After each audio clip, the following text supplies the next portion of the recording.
je vous dis, en 2013, il y aura une loi de santé publique et évidemment, il y aura un volet tabac à ce moment-là. Interdiction de fumer aux terrasses des cafés? Écoutez, franchement, je ne vais pas vous faire des annonces là, alors qu'aucune décision n'est prise. Forte hausse parce qu'il y a une hausse prévue en juin. Il y a une nouvelle hausse de tabac. Une hausse de tabac est intervenue. Pas assez forte, disent tous ceux qui se battent contre le tabagisme. Beaucoup trop faible. Écoutez, il y a eu une hausse au mois d'octobre, il y aura une hausse au mois de juillet, donc on peut considérer quand même que l'ensemble constitue une hausse.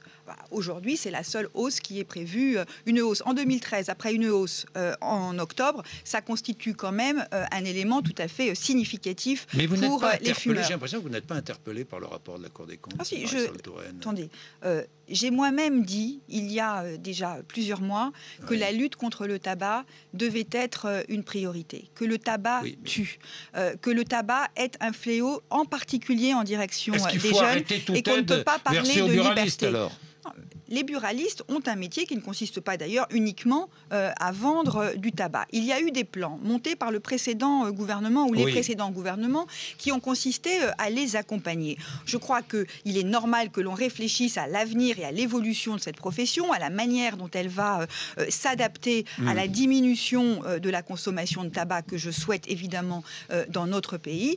Ma priorité à moi, c'est de relancer des campagnes d'information et de mettre en place un plan global de lutte contre le tabac. Comment se fait-il qu'aucun contrôle n'est effectué sur la vente de tabac aux mineurs? Aucun. Écoutez, normalement, un buraliste ne doit pas vendre de tabac. Aucun contrôle n'est effectué.